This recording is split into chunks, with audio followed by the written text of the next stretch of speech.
ನಮಸ್ಕಾರ ರೀ ಎಲ್ಲ ಪ್ರೀತಿ ಮಂದಿಗೆ ಕನ್ನಡಿಗನ ಹೃದಯಪೂರ್ವಕ ಸ್ವಾಗತ. ಓ ನಮಃ ಹರಿ ಓಂ. ಯತ್ಪದಂ ವೇದ ಸಂವೇದ್ಯಂ ಕಟಾಕ್ಷೇಣಾಪಿ ವೀಕ್ಷಿತುಂ ನಕ್ಷಮಂತೆ ವಿಮತಯಸ್ತಮುಪಾಸೇ ಶ್ರಿಯಃ ಪತಿಂ. ವಿಶ್ವದಾದ್ಯಂತ ಯೋಗ ದಿನಾಚರಣೆ ನಡೆದಿದೆ. ಭಾರತ ದೇಶದ ಕೊಡುಗೆಯಾದ ಯೋಗ ಇದು ಇಡೀ ವಿಶ್ವಕ್ಕೆ ಆರೋಗ್ಯವನ್ನು ನೀಡುತ್ತಾ ಇದೆ.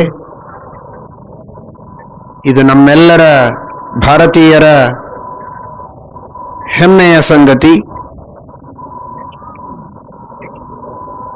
ಯೋಗ ಇದು ಆರೋಗ್ಯವನ್ನು ದೇಹಕ್ಕೆ ನೀಡುತ್ತದೆ, ಮನಸ್ಸಿಗೂ ನೀಡುತ್ತೆ.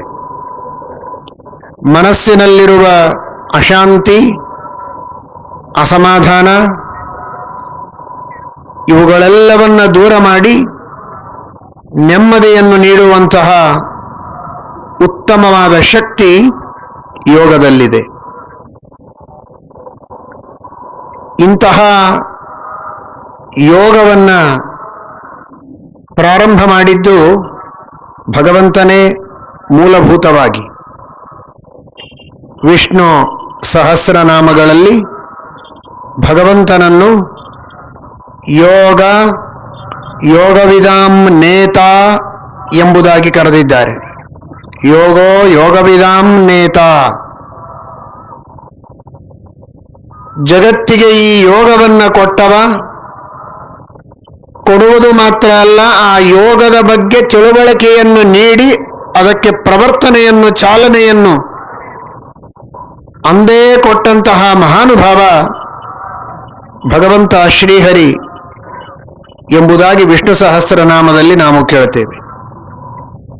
ಶ್ರೀಮದ್ ಭಗವದ್ಗೀತೆಯ ಕೊನೆಯಲ್ಲಿಯೂ ಕೂಡ ಯತ್ರ ಯೋಗೇಶ್ವರಃ ಕೃಷ್ಣಃ ಯತ್ರ ಪಾರ್ಥೋ ಧನುರ್ಧರಃ ತತ್ರ ಶ್ರೀರ್ವಿಜಯೋ ಭೂತಿಃ ಧ್ರುವಾನೀತಿರ್ಮತಿರ್ಮಮ ಎಂಬುದಾಗಿ ಶ್ರೀಕೃಷ್ಣ ಪರಮಾತ್ಮ ಅವನು ಯೋಗೇಶ್ವರ, ಜಗತ್ತಿಗೆಲ್ಲ ಯೋಗವನ್ನು ತಿಳಿಸಿಕೊಟ್ಟವ, ಯೋಗವನ್ನು ನಡೆಸುವುದಕ್ಕೆ ಶಕ್ತಿಯನ್ನು ಕೊಡುವವ ಶ್ರೀಕೃಷ್ಣ ಪರಮಾತ್ಮ. ಅಂತಹ ಶ್ರೀಕೃಷ್ಣ ಪರಮಾತ್ಮ ಯೋಗೇಶ್ವರನಾಗಿ ಎಲ್ಲಿರ್ತಾನೆ ಅಲ್ಲಿ ಜಯ, ಅಲ್ಲಿ ಸಂಪತ್ತು, ಅಲ್ಲಿ ನೀತಿ, ಎಲ್ಲ ಸದ್ಗುಣಗಳು ಕೂಡ ಆ ಯೋಗೇಶ್ವರನಾದ ಕೃಷ್ಣ ಇದ್ದಲ್ಲಿ ಇರುತ್ತೆ ಅಂತ ಶ್ರೀಮದ್ ಭಗವದ್ಗೀತೆಯ ಕೊನೆಯಲ್ಲಿ ವೇದವ್ಯಾಸದೇವರು ಸಂಜಯನ ಮಾತಿನಲ್ಲಿ ತಿಳಿಸಿದ್ದಾರೆ. ಹಾಗಾದರೆ ಇವತ್ತು ನಮ್ಮ ಜೀವನದಲ್ಲಿ ಯೋಗೇಶ್ವರನಾದ ಕೃಷ್ಣನನ್ನು ನಾವೆಲ್ಲ ನಮ್ಮೊಳಗೆ ಇಟ್ಟುಕೊಳ್ಳಬೇಕು. ಅಂದರೆ ಶ್ರೀಕೃಷ್ಣ ಪರಮಾತ್ಮನ ಉಪದೇಶದ ಮಾರ್ಗದಲ್ಲಿ ಭಗವದ್ಗೀತೆಯಲ್ಲಿ ಹೇಳಿದಂತೆ ಯೋಗದ ಅನುಷ್ಠಾನವನ್ನು ಮಾಡಿದರೆ, ಧ್ಯಾನವನ್ನು ಮಾಡಿದರೆ,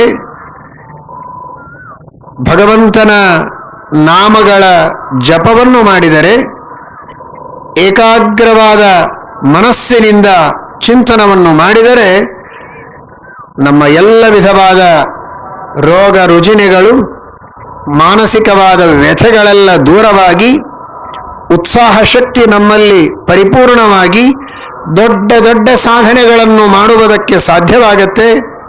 ಅದರಿಂದ ನಾವು ಹೊರಗಿನ ಶತ್ರುಗಳನ್ನೂ ಗೆಲ್ಲಬಹುದು, ನಮ್ಮ ಮನಸ್ಸಿನೊಳಗೇ ಇರುವಂತಹ ಕಾಮ, ಕ್ರೋಧ, ಲೋಭ, ಮೋಹ, ಮದ, ಮಾತ್ಸರ್ಯಗಳೆಂಬ ಶತ್ರುಗಳನ್ನು ಗೆಲ್ಲಬಹುದು. ಅಂತಹ ವಿಜಯವನ್ನು ನಾವು ಪಡೆದುಕೊಳ್ಳುವುದಕ್ಕೆ ಸಾಧ್ಯವಾಗುತ್ತೆ. ಕಳೆದ ಬಾರಿ ನಾವು ತಿಳಿದಂತೆ ಈ ಯೋಗವನ್ನ, ಧ್ಯಾನವನ್ನು ನಾವು ಮಾಡಬೇಕಾದರೆ ದೈಹಿಕವಾದ ವ್ಯಾಯಾಮ, ಆಸನಗಳು ಇವುಗಳೆಲ್ಲ ಅಗತ್ಯವಾದದ್ದು. ದೇಹ ಮತ್ತು ಮನಸ್ಸುಗಳಿಗಿರುವಂತಹ ಘನಿಷ್ಠವಾದ ಸಂಬಂಧ ಇದೆ. ಅಂತಹ ಸಂಬಂಧ ಇರುವ ಕಾರಣ ಆಸನಗಳನ್ನು ಮಾಡಿ ದೇಹದಲ್ಲಿ ಒಂದು ತರಹದ ಶುದ್ಧಿಯನ್ನು, ಸುವ್ಯವಸ್ಥೆಯನ್ನು ನಾವು ಕಾಪಾಡಿಕೊಂಡರೆ ನಮ್ಮ ಮನಸ್ಸು ಏಕಾಗ್ರವಾಗುವುದಕ್ಕೆ ಸಾಧ್ಯ ಇದೆ. ಅಷ್ಟು ಮಾತ್ರ ಅಲ್ಲ, ಯಮ, ನಿಯಮ, ಪ್ರಾಣಾಯಾಮ, ಪ್ರತ್ಯಾಹಾರ, ಧಾರಣ, ಧ್ಯಾನ, ಸಮಾಧಿ, ಹೀಗೆ ಅಷ್ಟಾಂಗ ಯೋಗ ಎಲ್ಲವೂ ಬೇಕು.